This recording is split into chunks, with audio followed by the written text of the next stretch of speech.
Welcome sa lahat sa video channel na ito. Ngayon ay ipinakita namin ang salita ng Diyos na sinalita ng ating Panginoong Jesucristo sa Bagong Jerusalem Monastery sa Romania, ang salita ng Diyos mula sa ikapitong linggo pagkatapos ng banal na Pasko ng pagkabuhay ng mga banal na ama mula sa unang Ecumenical Synod ng Hunyo 16 na 2024.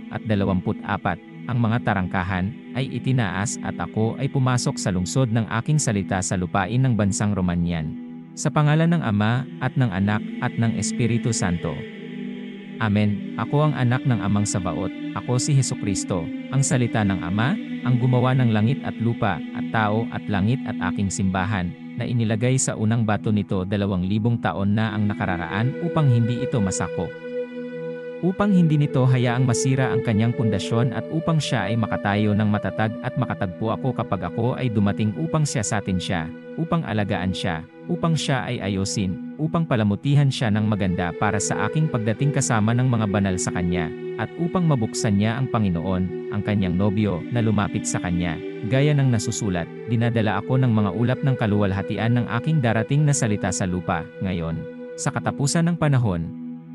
At nagsasalita ako sa araw ng linggo na ito sa mga nakakaalam ng bahay ng Diyos sa lupa, at sinasabi ko sa kanila, kapayapaan sa inyo, mga obispo at pari na naglilingkod sa mga altar, at lahat ng naglilingkod sa bahay na ito. Alam kong kayong mga tao sa lupa, ay ang simbahan ni Kristo, at kaya ako kumakatok para pumasok sa inyo, at magsalita sa inyo, at magpastol sa inyo. Dahil ako ang nobyo na dumarating sa kalagitnaan ng gabi, sa panahon ng kawalan ng pananampalataya, nang makipagdigma sa kaaway na Antikristo, na nag-udyok ng malakas na unos, at para sa gawain nito ang pagbagsak ng simbahan ni Kristo, at ang pagkalat ng kanyang kawan, at masdan, ang mga sandata ng kaaway ay kumikinang, at walang pagtatanggol para sa ang bahay ng Diyos, o kapayapaan sa iyo, sa mga dapat magbantay para hindi masira ang bahay na dapat mong bantayan. Inilagay ko ang tao sa hardin ng langit at sinabi sa kanya kung paano magtrabaho, kung paano magbantay, at nakipag-usap ako sa kanya nang hindi niya ako nakikita, nagsalita ako, habang nagsasalita ako sa iyo ngayon upang bigyan ka mula sa langit.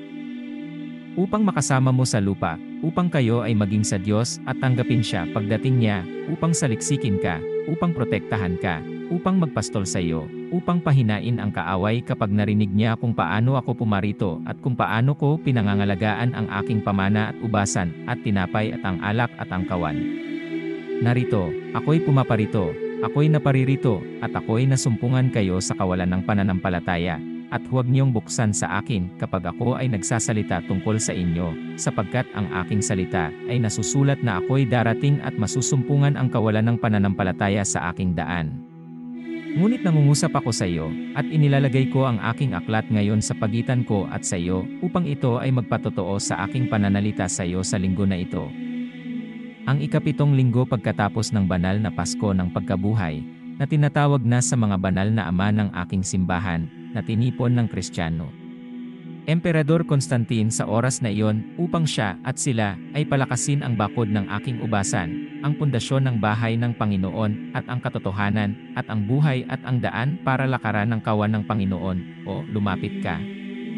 Pinapasok ko kayo sa pamamagitan ng mga saradong pinto, pumapasok ako bilang pagkatapos ng aking muling pagkabuhay mula sa mga patay nang pumasok ako sa aking mga apostol at nagsalita sa kanila tungkol sa katuparan ng mga kasulatan tungkol sa akin, at ibinigay ko sa kanila na dalhin sa paglipas ng panahon ang bagong simula, na hindi tinanggap noon ng mga pari at mga obispo, at kung saan ang mga tao ng Panginoon sa panahong iyon ay bumagsak, lalo na dahil sa kanilang kawalan ng pananampalataya sa aking pagdating sa kanila, dahil hindi nila ako tinanggap nang ako ay dumating, ang mga obispo at mga pari ay hindi ako at ako ay tinanggap.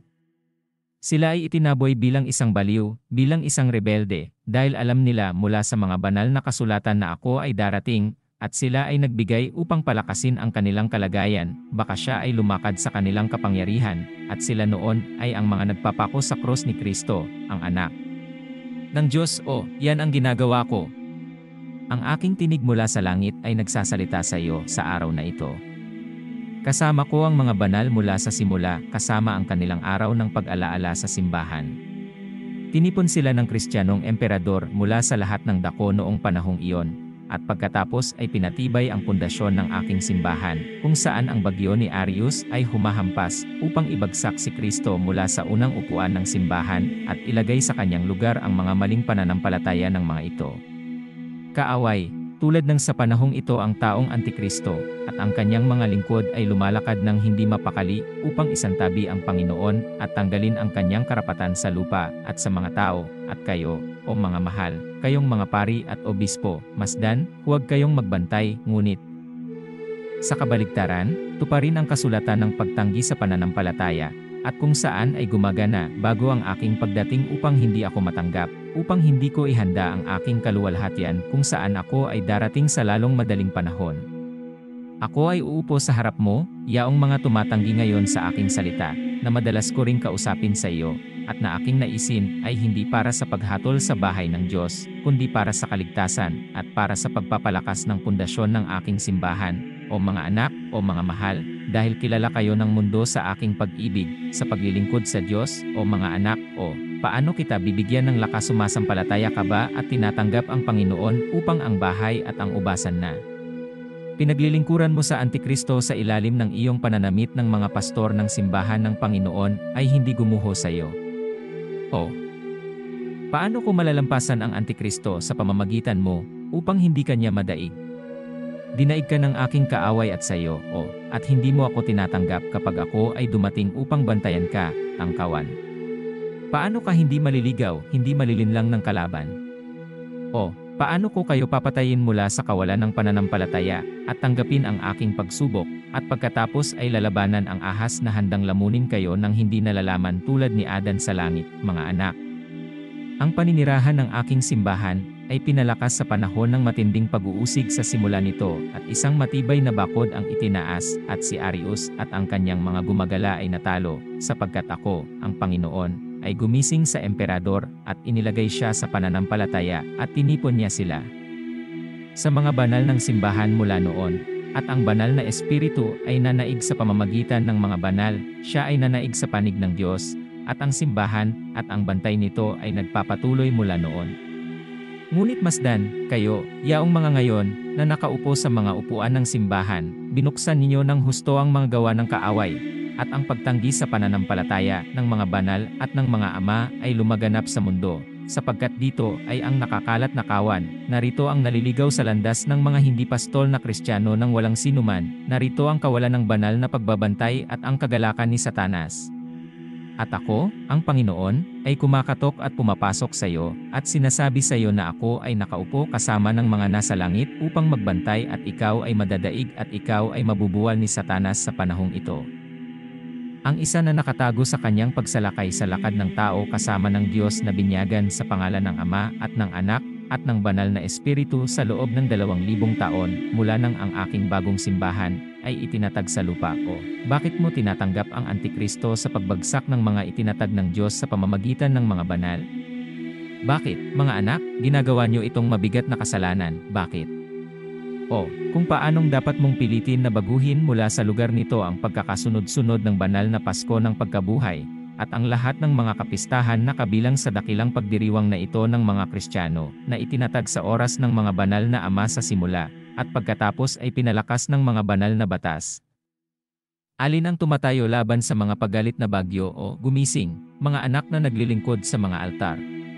Buksan ang aklat na iginuhit noong panahon ng mga banal na ama na tinipon sa sinodo noong panahong iyon ng Kristiyanong emperador, at basahin sa aklat na ito ang mga inilagay at pinalakas sa kawan, at hindi lumalakad upang baguhin at salungatin ang banal na espiritu na gumagawa sa pamamagitan ng mga banal noong panahong iyon.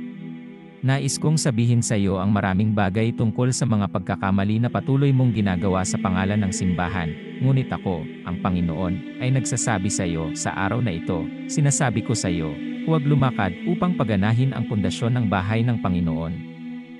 na hindi matitinag, sapagkat ako ay nakatayong nagbabantay, ngunit ikaw ay susuray-suray at mahuhulog sa kahihiyan tulad ni Arius noong unang panahon,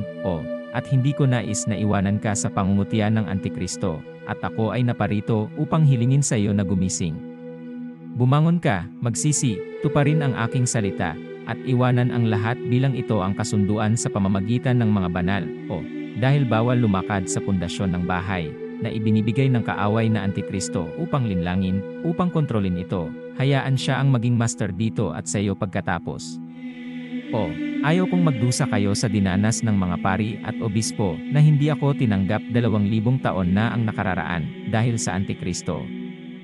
At sila ay nilamon ng panganib ng kawalan ng pananampalataya at ang pagpapatalsik kay Kristo mula sa timon ng piniling mga tao. Ito na ang katapusan ng mensahe ngayong araw.